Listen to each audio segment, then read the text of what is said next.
Hello and welcome. I'm Vineet Malhotra and you are watching Current Issues. A chronic shortage of organs available for transplant fuels a booming black market trade of body parts in our country. Recently, 5 doctors, including the CEO and director of a top private hospital in Mumbai, were arrested for their alleged involvement in the kidney selling racket. Each year, around 2,000 people in India illegally sell their kidneys for just 3 lakhs to the unscrupulous gangs who then sell the organ for up to 1 crore rupees. According to the World Health Organization, the trade has risen to such a level that around 10,000 black market operations take place annually worldwide, more than one an hour. Although the market for hearts, lungs and other body parts is relatively small, kidneys make up the biggest proportion of transplants because donors can survive with just one. On Current Issues today, we look at the thorny issue of illegal trade of organs and gross inequity of our medical system with our guest who will be joining us. Let me start by welcoming Aishwarya Bhati, who is the lawyer for Supreme Court. She'll be joining us from Delhi. T.R. Kakkar, former Delhi Police Commissioner. He's joining us from Ghaziabad. And with me in the studio is Dr. Jitendra Kumar, Director of Nephrology in the Asian Hospital. Dr. Jitendra Kumar, let me start off by you. The recent case that took place in Mumbai highlights a mess. It highlights a gross neglect. It also highlights the lack of a proper law to punish, monitor and streamline the trade of organs.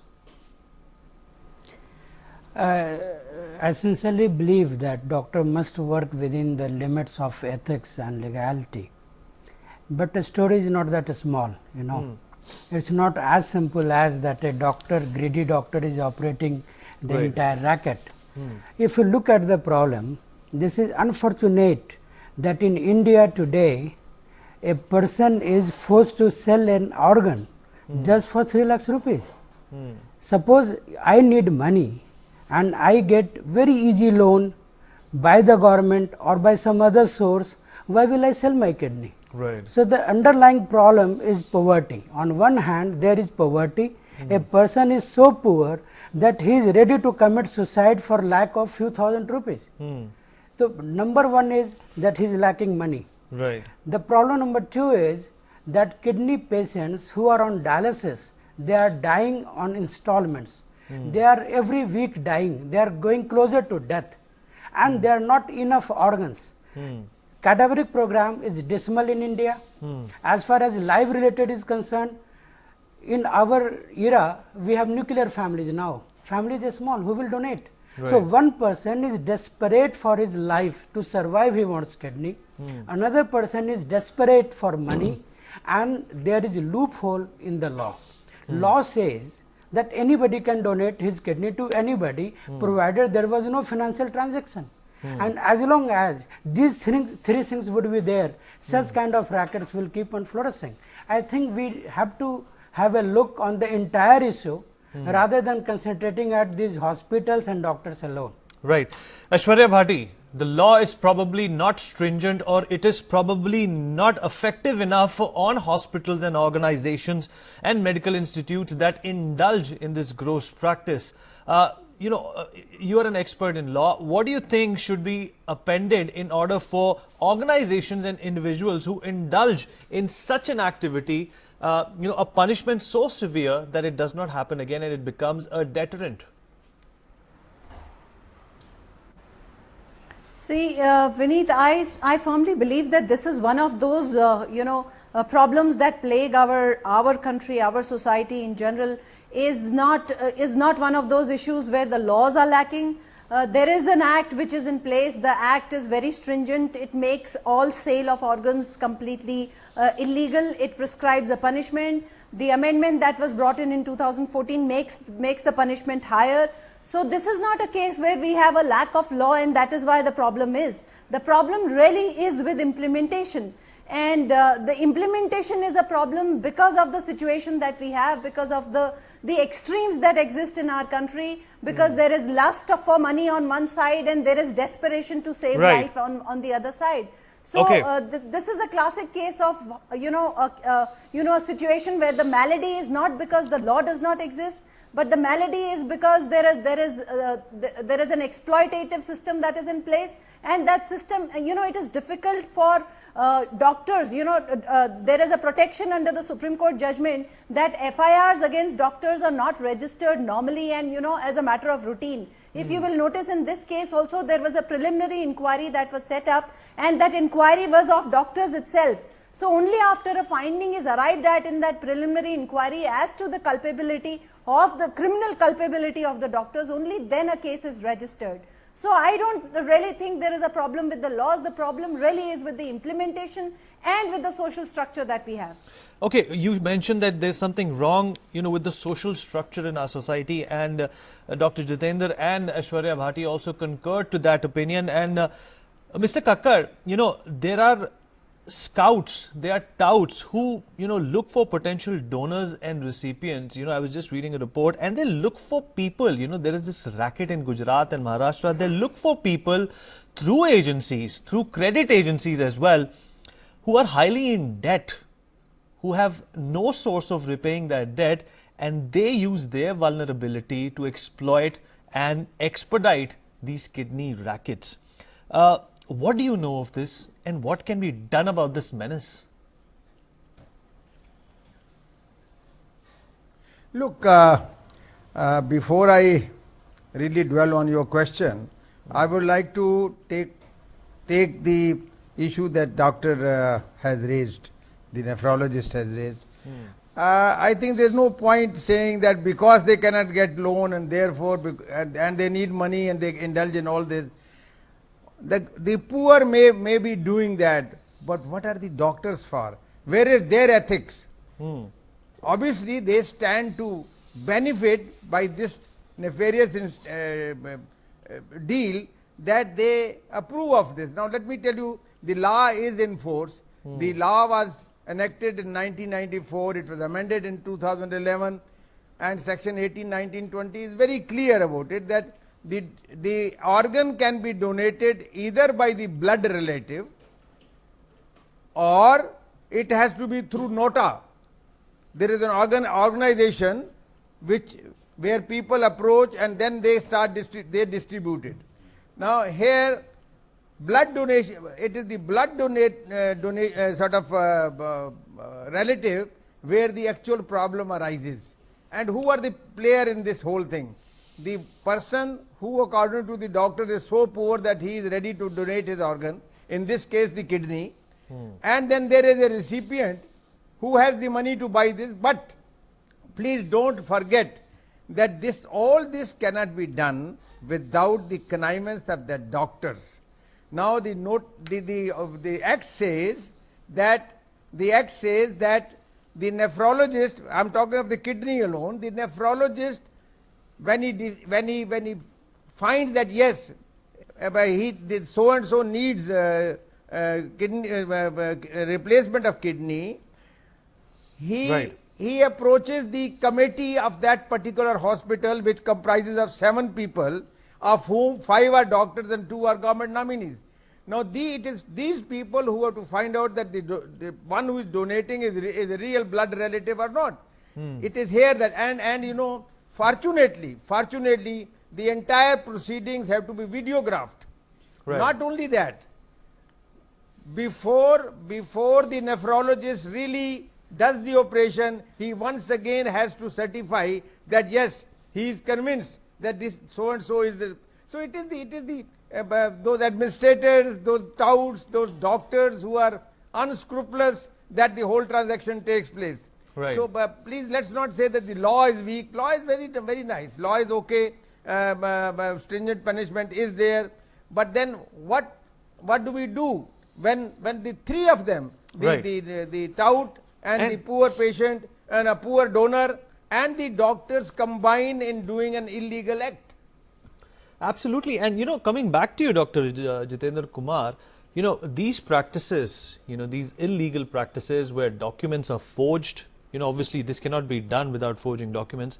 How can then they be done under the doctor's noses without the higher authorities having any inkling of what's going on? They have to be in on this racket. Something similar happened close to Delhi at Apollo Hospital, where the hospital completely, they washed their hands off this incident. They said that this was a nefarious pact between a few doctors and outside parties.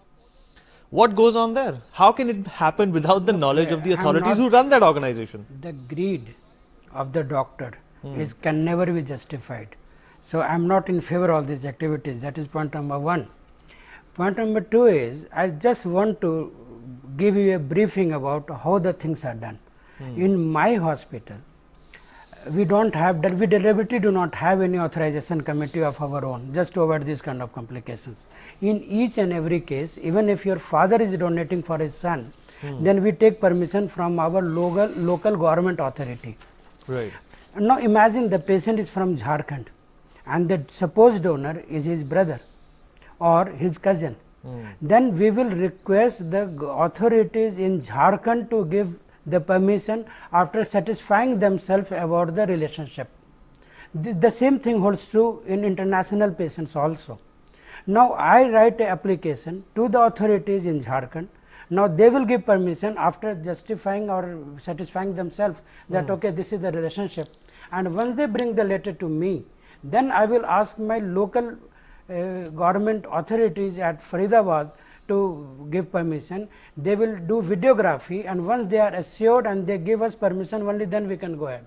Now, imagine that the cousin, the law says that anybody can donate to anybody just out of act of love also, provided there was no financial transaction. Now, this is such a vague thing that even if the financial transaction was there, suppose they took money by cash, and this was not detected by the local authority, and later on this becomes an opportunity for them to keep blackmailing. This is just possible.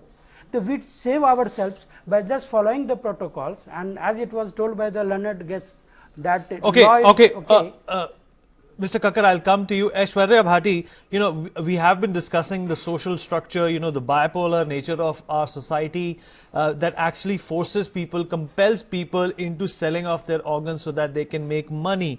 According to a stat, there are about 200,000 people in our country who require kidneys every year, and only 3% of that demand can be met. And out of those 200,000, only 15,000 people can afford this treatment. So, when you actually say that there is nothing wrong with the law, I'm not very sure if I agree with you.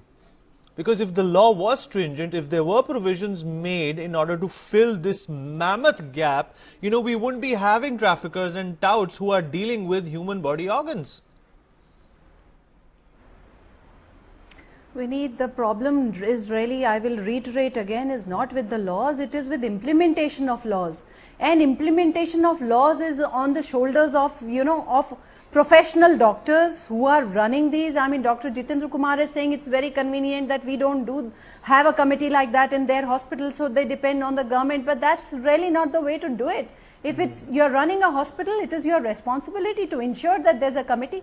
And let me remind you, this racket, today's racket we are talking about, is of fake donors, etc. But there are umpteen number of FIRs that we are talking about, where surgeries take place and patients don't even know that their organs are not there.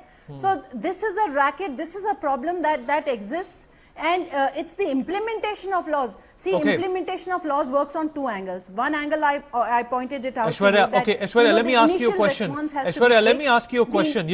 In March of 2016, a 4.5-year-old girl was operated upon for another reason. And 2 months later, her father found out that one of her kidneys was missing. Who do you think should be held responsible for this? Should the hospital be held responsible for this? She woke up and she was without a kidney. And if the hospital is found responsible, why hasn't the government set a precedent? Why haven't they cancelled their license or the right to operate? And Vineet, what is the unfortunate part? Unfortunate part is that this is not an isolated incident. There are incidents like this, and kidney is not something that somebody can take out of your pocket or take out of your wardrobe. Kidney is something that only, or other organs are something that only a professional doctor, a professional surgeon can take out during an operation. So if implementation of laws is poor in these cases, so everybody thinks that we can go ahead with impunity and nothing will happen.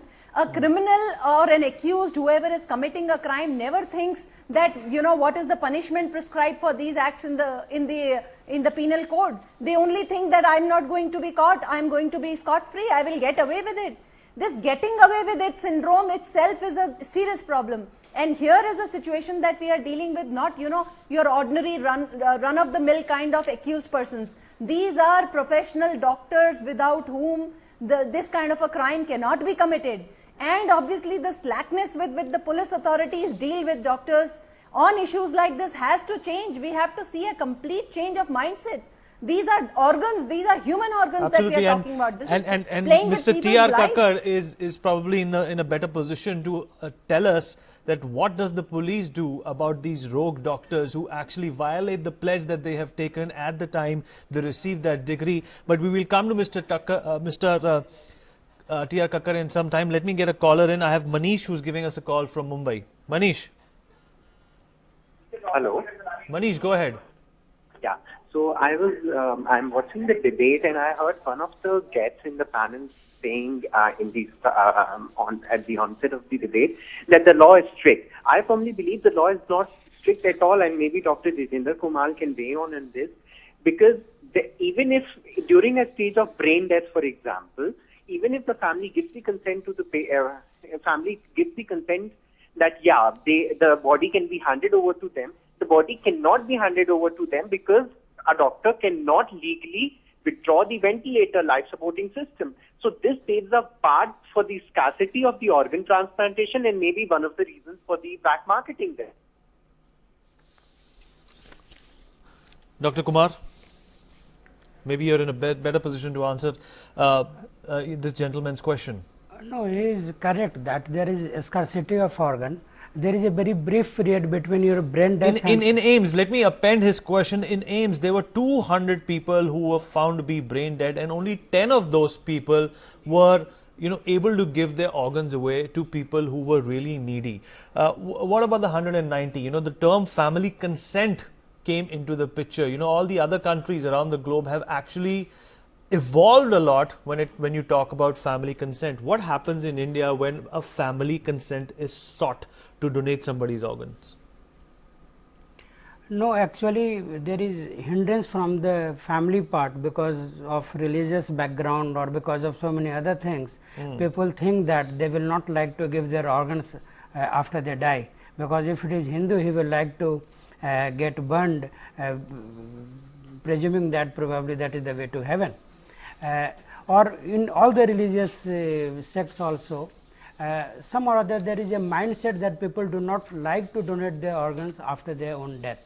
And as you rightly mentioned, that if all these people who are in a position to donate, who have lived their life, suppose I die and my organ can survive after my death, then this can definitely. But isn't this the government's job to promote and actually help people with chronic ailments figure out a way they can help unrelated people and not have the family consent impediment? No, government is doing a lot of work on this regards. We are trying to educate. If you look at the FM but the trafficking is only getting bigger by every year. No, but if you hear the channels, FM channels nowadays, then the 13th August is actually the organ donation day, and there is a lot of campaign going on in radio regarding motivating the people regarding this donation. In South India, somehow the cadaveric program has matured a lot. In North India, some or other it is picking up. So it will take some time before that mindset change. Okay, let's get a caller in. We have Chandra Prakash who's giving us a call from Kurukshetra. Chandra Prakash, go ahead. What do you have to say? And thank you for calling. Malhotra ji नमस्कार। नमस्कार।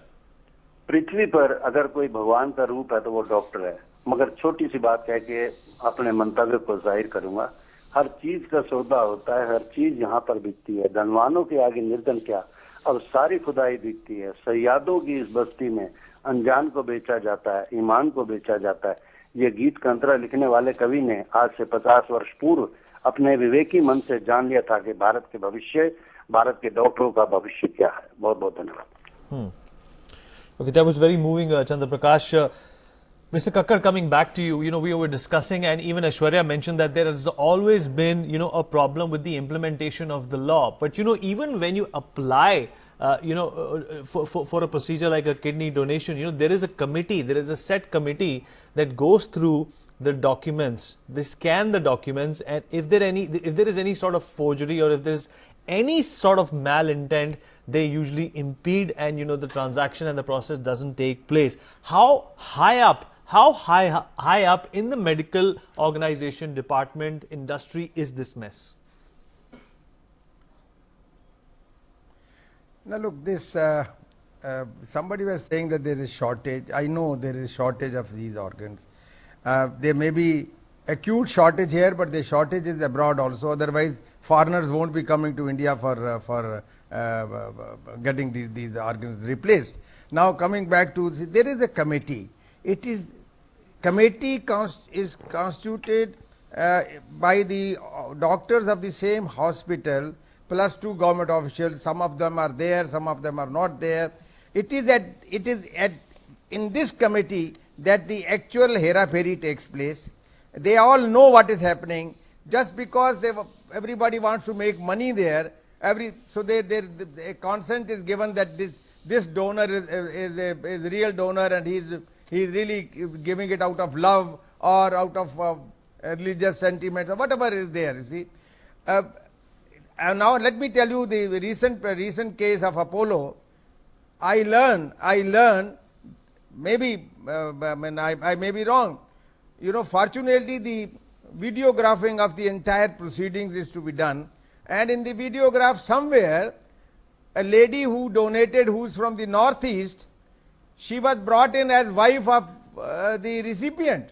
Now, when she was asked what's your name, she gave her original name because she didn't know. Then somebody is asking, no, you are Misra, Mrs. Misra. Now at that stage they should have stopped this yard. But everybody wants to make money, as I say. As far as law is concerned, law is fairly good. It is only the implementation. The implementation is also done, but where all these things take place in a closed door, and it is only some time that you come to know that such a thing is happening, either by accident or by somebody reports to you. Otherwise it's all closed door, and when everybody is agreed to share the booty, okay, then an accident alone can tell us that what has happened was not correct. Right. It is then that the action is taken. Okay, let's get a caller in. We have Gurtum Banerjee, who's giving us a call from Kolkata. Gurtum, thank you for calling, and go ahead. Please actually मैं चाहता हूँ कि हम लोग जो माने organ माने donate करना चाहते हैं, वो डायरेक्ट डोनेट करने के लिए हम लोग को तकलीफ हो जाता है। हेलो, हाँ बोलिए गुरुतुम, बोलिए हम सुन पा रहे हैं आपको। क्योंकि हम लोग जब डोनेट करते हैं ऑलरेडी प्लान करके रखते हैं, मगर रिलेटिव लोग उसको, कोई अदर रिलेटिव उसको डिस्टर्ब फील करता है। मेरा एक मामा ससुर थे। हेलो, बोलिए हम सुन पा रहे हैं आपको, बोलते रहिए। मेरा एक्चुअली मामा ससुर थे जो कि ऑलरेडी डोनेट किया था, मगर उसका अपना रिलेटिव जो है वो उसको करने नहीं दिया और उसको आग में लगा दिए, जबकि उसने अपने वाइफ को डोनेट किए थे, तो हमारा सामने हुआ था।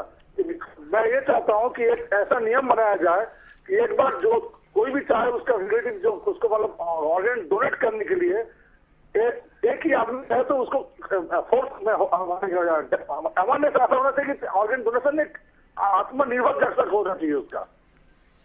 Right, and okay, good inputs, Gautam. And Aishwarya, coming back to you, the trade of organ donation, it's very sophisticated. As per my knowledge and some research that we did, that there is a village in Gujarat by the name of Pivlav, and a lot of people are willing to sell their kidneys in this particular village for as low as 1.5 lakh and as high as 2.5 lakh. And not only this, there is a multi-level marketing system that has also been introduced into this racket, that if you introduce a donor to any of these touts, you get a referral fee, a premium of 25,000 rupees. There you go. Just look at those figures. I think it is absolutely shameful that we have rackets like this, which are so systematic, which are almost like syndicatized. And you know, Kakkar Saab was also mentioning that all this happens behind closed doors. Everybody is a winner here. So things are not going to come out in the open. There is no victim here. If everybody is happy, then it's very difficult for these cases to come out if everything is happening by consent.